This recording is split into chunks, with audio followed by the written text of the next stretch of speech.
BA part third की कक्षा में आज हम बात करेंगे अरस्तु को प्रथम राजनीति वैज्ञानिक क्यों कहते हैं। इससे पूर्व यद्यपि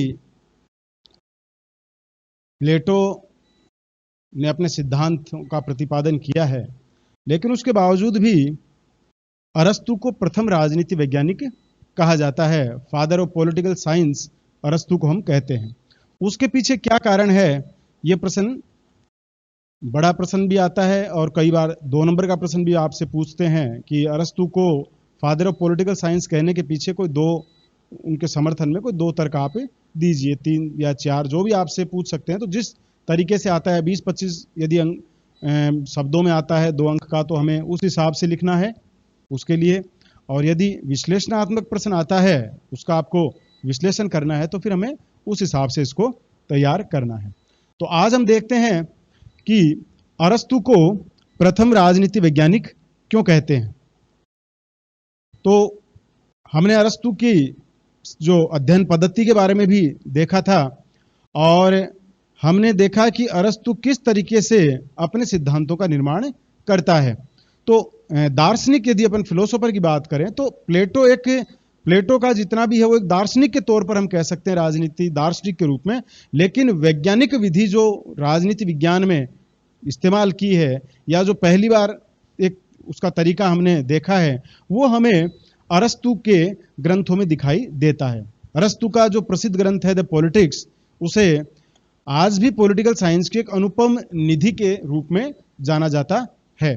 तो हम कुछ वो बिंदु देख रहे हैं जिनके आधार पर अरस्तु को प्रथम राजनीति वैज्ञानिक कहा जाता है। तो सबसे पहले हम बात करते हैं कि अरस्तु को राजनीति वैज्ञानिक कहने का सबसे बड़ा कारण, यहां आप ये भी देखिए, साथ में आप प्लेटो से भी कंपैरिजन करते रहिए। प्लेटो से एक तुलना हम करेंगे कि इस कारण से हम प्लेटो को नहीं कह सकते और अरस्तु को कह सकते हैं। तो दोनों चीजें आपकी साथ साथ चलती रहेगी। कई बार यह प्रश्न भी अलग से आ जाता है कि प्लेटो और अरस्तु इन दोनों के सिद्धांतों की तुलना करिए। उसमें भी काफी हद तक आपको ये जो प्रश्न है जो अपन आज बात कर रहे हैं जिस प्रश्न के उत्तर की, तो यही उत्तर आपके उसमें भी काफी हद तक काम आ सकता है। कुछ चीजें और उसमें ऐड आ जाती है, कई बार समानता है समानता दोनों। तो हमें हर एंगल से इस प्रश्न को तैयार करना है। तो आज हम बात करते हैं सबसे पहले कि अरस्तु को राजनीति वैज्ञानिक इसलिए कहा जाता है कि अरस्तु ने राजनीति शास्त्र को नीति शास्त्र से पृथक और एक स्वतंत्र विषय के रूप में माना है। यह सबसे बड़ा कारण रहा जिसके कारण अरस्तु को राजनीति विज्ञान का जनक हम कहते हैं।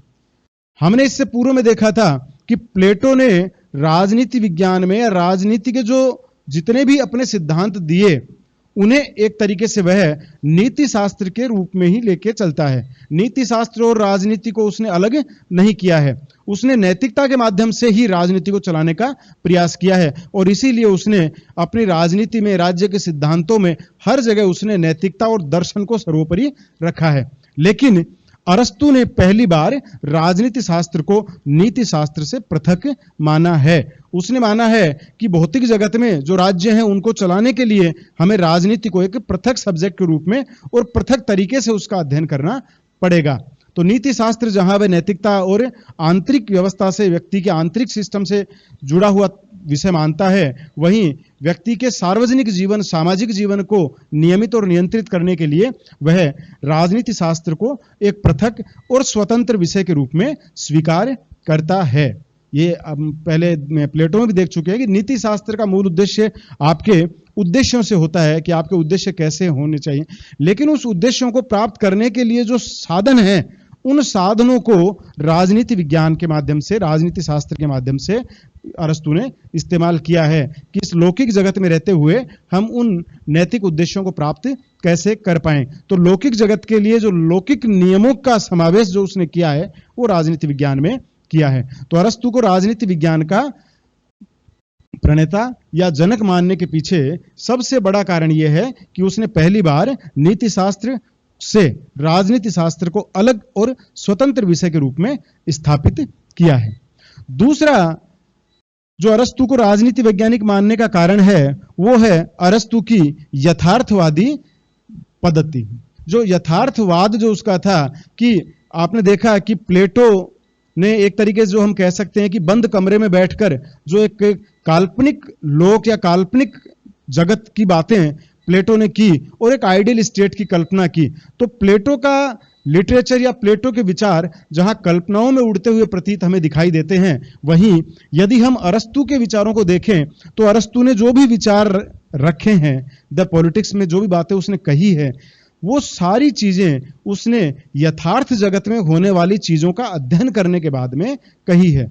यथार्थ जगत के एग्जाम्पल उसने लिए हैं और व्यावहारिक जो चीजें हैं उनका जो व्यावहारिक हल जो निकाला जा सकता है वही चीजें उसने की है। तो जहां प्लेटो के राजनीतिक दर्शन में हमें कल्पनाएं दिखाई देती है, कल्पना की उड़ानें जो प्लेटो की है, उसमें बहुत कम जगह हमें लगता है कि उसने धरती की वास्तविकता या व्यवहारिकता को छुआ है। लेकिन अरस्तु के विचार जितने भी हैं वो सारे विचार आप देखेंगे कि अरस्तु ने यथार्थ जगत की यथार्थ समस्याओं को यथार्थ तरीके से उनका परीक्षण किया, विश्लेषण किया, उन आंकड़ों को एकत्रित किया और उसके बाद में यथार्थ तरीके से ही उनका विश्लेषण करते हुए अपने सिद्धांतों तक वह पहुंचा है। तो अरस्तु को राजनीति वैज्ञानिक मानने का यह भी एक है कि राजनीति विज्ञान में आज भी हम देखते हैं कि जो यथार्थवादी पद्धति अपनाई गई है उसका बीजारोपण हमें अरस्तु के द पॉलिटिक्स में दिखाई देता है। तो इस दृष्टि से भी अरस्तु को राजनीति शास्त्र का हम जनक कहते हैं। अगला जो बिंदु आता है अरस्तु को प्रथम राजनीति वैज्ञानिक मानने का, वह है राज्य का क्रमबद्ध अध्ययन करने का सबसे पहला यदि हम श्रेय देते हैं तो वो अरस्तु को देते हैं। अभी तक जो नगर राज्यों का जो वर्णन किया, राज्य में क्या होना चाहिए, आइडियल स्टेट की जो ये की, ये सारी कल्पनाओं पर आधारित थी। लेकिन अरस्तु ने पहली बार राज्य का एक सिस्टमेटिक अध्ययन किया। राज्य की उत्पत्ति वह बताता है कि राज्य की उत्पत्ति कैसे हुई, क्यों हुई। उसके बाद में वह राज्य के कार्य बताता है, राज्य के कार्य करने वाले अंगों के बारे में वह बताता है, व्यवस्थापिका, कार्यपालिका, न्यायपालिका, जो आज हम जिस स्वरूप में देखते हैं, उन्हीं को वह अपने तीनों अंगों के बारे में वर्गीकरण करता है कि कैसे ये तीनों अंग अपने कार्य करेंगे। तो न केवल राज्य के बारे में काल्पनिक चित्रण किया है, बल्कि राज्य की स्टेप बाय स्टेप अरस्तु चला है कि राज्य उत्पत्ति इस कारण से हुई, राज्य इन उद्देश्यों के लिए वर्तमान में बना हुआ है, राज्य को ये काम करने चाहिए, काम करने के लिए ये अंग हैं, ये होने चाहिए, ये राज्य के उद्देश्य हैं, ये राज्य की कार्यशैली है, राज्य की व्यवस्थाएं कैसी होंगी। तो आप देखेंगे कि राज्य का क्रमबद्ध अध्ययन राज्य के अतीत के बारे में, राज्य के वर्तमान के बारे में और राज्य को भविष्य में क्या करना है, इन तीनों चीजों को अरस्तु ने बड़े ही वैज्ञानिक तरीके से अपने सिद्धांत में छुआ है। अतः इस दृष्टि से भी हम कह सकते हैं कि पॉलिटिकल साइंस में जो वैज्ञानिक पद्धति से राज्य का वर्गीकरण, अतीत, वर्तमान और भविष्य, इन तीनों का जो एक तरीके जिस तरीके से अध्ययन किया है वो भी अरस्तु ने किया है। अतः इस दृष्टि से भी हम अरस्तु को फादर ऑफ पॉलिटिकल साइंस कहते हैं, राजनीति विज्ञान का जनक कहते हैं। तो आप देखिए ये सारी चीजें हमें, आप इनके एग्जाम्पल जब आप और बुक्स को देखेंगे, एक जनरल इंट्रोडक्शन हम सारा कर रहे हैं कि ये बेसिक जो कारण कौन कौन से हैं, और आप जब विभिन्न आर्टिकल्स पढ़ेंगे, आप अच्छी बुक्स इनमें देखेंगे, आप अंदर तक इन चीजों के जाएंगे तो आप और बेहतर तरीके से इनका विश्लेषण कर पाएंगे। और भी बहुत ज्यादा कुछ आपको जानना है तो आप व्यक्तिगत रूप से भी, आप जो अपने कॉलेज के व्हाट्सएप ग्रुप बने हुए हैं उसमें जो नंबर हैं उन पर आप और ज्यादा पूछ सकते हैं। कहीं भी कोई चीज, ये आपको बार बार हम कह रहे हैं कि जहां भी आपको कहीं संदेह हो वहां आप इन प्रश्नों को जब चाहें आप पूछिए, कहीं कोई दिक्कत नहीं है। ये कॉलेज के हर जो प्रोफेसर साहिबान हैं वो आपकी समस्याओं का समाधान करने के लिए तैयार हैं। तो आप जो भी आपकी इन पाठ्यक्रमों से संबंधित कोई समस्याएं हैं, जो भी आपको समझने में सिलेबस संबंधित कोई टॉपिक्स वगैरह में समस्याएं आती है, तो आप बिना किसी झिझक के बड़े आराम से पूछ सकते हैं। जैसे आप क्लासेज में पूछते थे वैसे ही अभी भी आप पूछ सकते हैं। इसमें कहीं आपको मन में झिझक रखने की आवश्यकता नहीं है।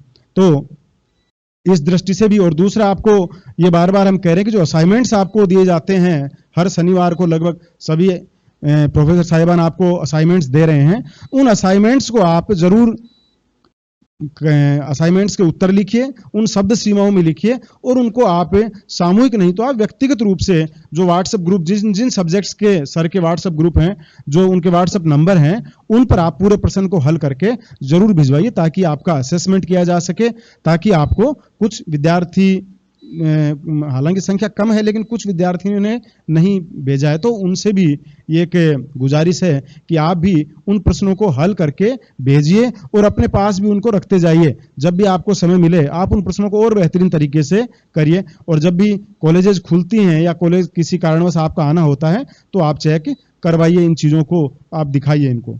तो ये भी आप ऐसा नहीं कि केवल इधर से जो चीजें चलती आ रही है आप उनको सुने और साइड में रख दें। जो भी स्टडी मटेरियल्स आपको अवेलेबल होता है वो लीजिए, आप जो असाइनमेंट्स दिए जाते हैं गंभीरता से उनको आप करिए, क्योंकि लगातार ये आपकी जो राइटिंग स्किल है वो बनी रहे, आपकी जो लिखने की शैली है वो छूटे नहीं। ठीक है, तो चलिए आगे अपन बढ़ते हैं। अरस्तु के प्रथम राजनीति वैज्ञानिक होने के पक्ष में जो अगला तर्क दिया जाता है वो दिया जाता है आगमनात्मक पद्धति का प्रयोग अरस्तु ने पहली बार किया है। आगमनात्मक पद्धति के माध्यम से राजनीति विज्ञान में सिद्धांतों का निरूपण या सिद्धांतों को बनाना, निर्माण करना, यह अरस्तु की हमें शैली में दिखाई देता है। तो आगमनात्मक पद्धति, ये हम पहले ही बात कर चुके हैं कि सिद्धांत निर्माण की दो पद्धतियां हमें दिखाई देती है, प्लेटो की निगमनात्मक पद्धति और अरस्तु की आगमनात्मक पद्धति।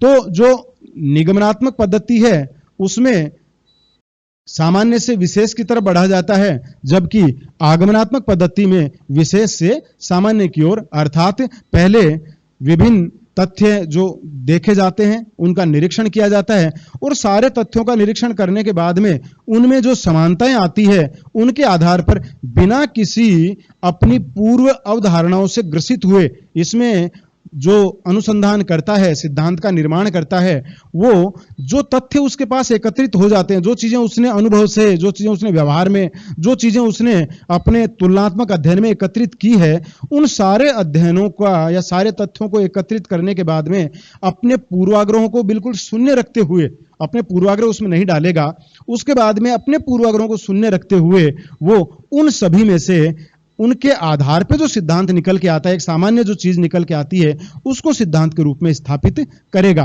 तो इसको हम आगमनात्मक पद्धति कहते हैं, अर्थात निरीक्षण के बाद में उनका पर्यवेक्षण करते हुए उनमें बिना किसी पूर्व अवधारणा के जो मूल सार तत्व निकल के आता है उसके आधार पर सिद्धांत का निरूपण करना या सिद्धांत का प्रतिपादन करना। तो ये जो पद्धति है ये आगमनात्मक पद्धति अरस्तु ने राजनीति विज्ञान में इस्तेमाल की है। अतः इस दृष्टि से भी यह वैज्ञानिक पद्धति मानी जाती है, सिद्धांत निर्माण की यह वैज्ञानिक पद्धति मानी जाती है। एक मान लीजिए आपने अपने पूर्व धारणाओं से, अपने जो पूर्वाग्रह हैं उनसे प्रभावित होकर आपने सिद्धांत का निर्माण कर दिया और अब उस सिद्धांत को आप फॉलो करवा रहे हैं लोगों से, यह निगमनात्मक पद्धति है। आपने पहले सिद्धांत बना दिया, अब आप लोगों से उसको बनवा रहे हैं, क्योंकि सिद्धांत आपने बिना तथ्यों के बनाया है, इसका मतलब वो आपका पूर्वाग्रह है या आपकी अवधारणा जो आपने स्वीकार की है उस अवधारणा के आधार पर आपने बनाए हैं। तो प्लेटो के सिद्धांत इस आधार पे हैं।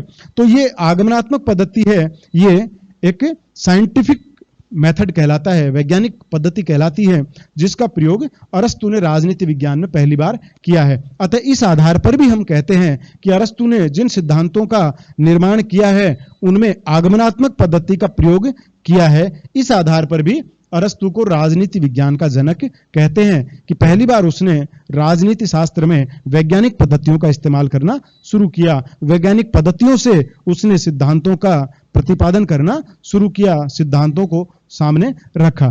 तो इस दृष्टि से भी अरस्तु प्रथम राजनीति वैज्ञानिक कहलाता है। अगला जो बिंदु आता है वह आता है कि अरस्तु ने संविधानों का वर्गीकरण तुलनात्मक एवं वैज्ञानिक पद्धति से किया। अरस्तु ने ऐसा नहीं कि उसने अपनी मन मर्जी से कह दिया कि ये राज्य व्यवस्था बढ़िया है, ये खराब है। उसने अपने समय के 158 संविधानों का इकट्ठा किया, उनको देखा, उसके बाद में निरीक्षण किया, उनकी तुलना की और तुलना करने के बाद में विभिन्न निष्कर्षों पर पहुंचा कि कौन सी पद्धति सर्वोत्कृष्ट है, क्यों है, सब कारण बताए हैं। सब चीजों को उसने अलग अलग तरीके से वर्गीकरण करके वैज्ञानिक पद्धति के आधार पर उन चीजों का हल किया है। तो हम देखते हैं कि संविधान जो उसने बनाए हैं, जो 6 प्रकार की व्यवस्था है, वो 6 प्रकार के संविधानों की व्याख्या करता है, उसने अपने मन से तैयार नहीं किए हैं, बल्कि तत्कालीन समय में उसके आसपास जितने भी उस समय जो नगर राज्य थे, उन राज्यों में जो जिन संविधान का मतलब शासन करने का जो तरीका था, उन शासन करने के तरीकों का उसने अध्ययन किया उसके बाद में उनको एकत्रित किया, उनकी तुलना की, तुलना करने के बाद में उसने अपने निष्कर्ष निकाले। तो ये पद्धति वैज्ञानिक पद्धति कहलाती है, जो राजनीति में या राजनीति शास्त्र में पहली बार अरस्तु ने शामिल की और अपने निष्कर्षों तक पहुंचा। अतः जो उसके संविधानों का वर्गीकरण का जो तरीका है, इसका अलग से वीडियो अपन पूरा देखेंगे कि संविधानों का वर्गीकरण कैसे कैसे वो करता है। तो संविधानों का वर्गीकरण करने का जो वैज्ञानिक साइंटिफिक उसका मेथड है, यह भी एक कारण है कि उसे प्रथम राजनीति वैज्ञानिक कहा जाता है। एक हम बात करते हैं, अरस्तु ने व्यक्तिवाद, जो आज हम जो ये अवधारणाएं देखते हैं, समानता, स्वतंत्रता, व्यक्ति की जो प्रत्येक व्यक्ति को राज्य का एक अहम पार्ट जो मानना है, ये अरस्तु ने तो कहीं ना कहीं व्यक्तिवाद के एक आप देख सकते हैं कि जो प्रारंभिक व्यक्तिवादी अवधारणा के जो बिंदु हैं वो हमें अरस्तु के इसमें सिद्धांतों में दिखाई देते हैं।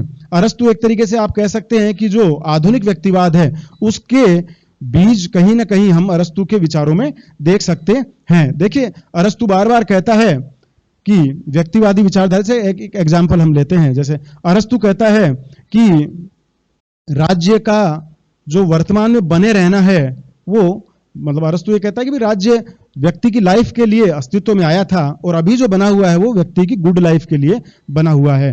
तो गुड लाइफ का मतलब आप समझिए कि व्यक्ति का सदजीवन, व्यक्ति सदजीवन जी सके, मतलब केवल ऐसा नहीं कि उसको खाना मिल गया, उसको यही केवल जीवन, उसको जीवन जीना ही, वो सदजीवन की बात करता है, गुड लाइफ की बात करता है। और यही गुड लाइफ का जो कंसेप्ट है ये आगे चलकर व्यक्तिवाद का एक बहुत बड़ा केंद्र विषय या केंद्रीय पॉइंट बना था। तो एक गुड लाइफ के लिए राज्य को लगाना, यही चीज प्लेटो आगे चलकर हम देख सकते हैं कि जो लोक कल्याणकारी राज्य का जो कंसेप्ट है, आज हम जिसकी बात करते हैं कि राज्य का स्वरूप हो लोक कल्याणकारी होना चाहिए, तो ये लोक कल्याणकारी स्वरूप जो राज्य का है वो व्यक्ति के, अरस्तु के इसी बिंदु में हमें दिखाई देता है जब वह कहता है कि राज्य गुड लाइफ के लिए बना हुआ है, व्यक्ति की गुड लाइफ के लिए। तो सद जीवन का जो उद्देश्य राज्य को देता है, सद जीवन का जो लक्ष्य वह राज्य को देता है, ये एक तरफ व्यक्तिवाद को पोषित करता है और दूसरी तरफ ही हम देखते हैं कि वो जो आज के जो वेलफेयर गवर्नमेंट है, जो कल्याणकारी सरकारें हैं, जो कल्याणकारी राज्य की अवधारणा है, उसका प्रतिपादन अरस्तु के इस कॉन्सेप्ट में हमें दिखाई देता है, जो एक वैज्ञानिक अवधारणा है। इस दृष्टि से भी हम जो लोक कल्याणकारी सरकार की संकल्पनाओं का प्रारंभिक जो चरण है, मॉडर्न इंडिविजुअलिज्म जो व्यक्तिवाद है उसका जो प्रारंभिक चरण है, वो हमें अरस्तु के विचारों में पहली बार दिखाई देता है। इस दृष्टि से भी अरस्तु को राजनीति विज्ञान का जनक कहते हैं। और एक जो बहुत महत्वपूर्ण कारण है अरस्तु को राजनीति विज्ञान का जनक कहने के, वो हम मानते हैं रूल ऑफ लॉ, विधि के शासन अर्थात कानून की सर्वोच्चता पर अरस्तु बल देता है।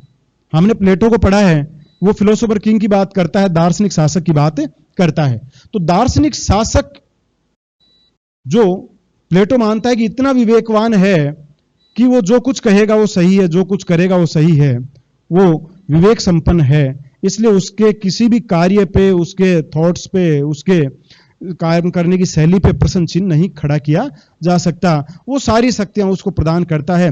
लेकिन ये आलोचनाओं का बहुत बड़ा केंद्र बना था आगे चलकर, क्योंकि एक व्यक्ति को हर वक्त विवेकवान मान लेना ये कतई सही नहीं है। व्यक्ति के अंदर जो भाव होते हैं वो बदलते रहते हैं, ऊपर नीचे होते रहते हैं, और उनमें कई बार व्यक्ति अपना विवेक खो भी देता है। इसलिए अरस्तु ने अपने संविधान में व्यक्ति के विवेक के स्थान पर उसने कानून को सर्वोच्चता दी है। वो कहता है कि व्यक्ति, जो भी विवेकवान व्यक्ति है, वो भी यदि लिखित या अलिखित रूप से कानून जो बन गए हैं, उन कानूनों के अनुसार, उन कानूनों की पालना वो सभी व्यक्तियों से करवाए, यहां तक तो ठीक है, लेकिन जो वो कहे वही कानून है और सदा उसके अनुसार ही कानून की व्याख्या हो, ये वो सही नहीं मानता है। तो अरस्तु कानून के शासन को या कानून की सर्वोच्चता को राज्य में स्वीकार करता है, और विधि के शासन की स्थापना का जो बीजारोपण है वो अरस्तु के इस विचारों में हमें दिखाई देता है। तो इस दृष्टि से भी हम कह सकते हैं कि जो रूल ऑफ लॉ या कानून की सर्वोच्चता का सिद्धांत पहली बार राजनीति शास्त्र में इसका समर्थन अरस्तु ने किया है, ये एक वैज्ञानिक विधि है। और इस दृष्टि से भी हम कह सकते हैं कि अरस्तु प्रथम राजनीति वैज्ञानिक है। नेक्स्ट जो वीडियो होगा उसमें कुछ और जो बिंदु हम बचे हुए हैं राजनीति वैज्ञानिक के पक्ष में तर्क है वो देखेंगे, और साथ ही हम प्लेटो और अरस्तु इनके दोनों का यदि समानता या असमानता यदि हमसे पूछ ली जाते हैं तो हम उसमें बात करेंगे। धन्यवाद।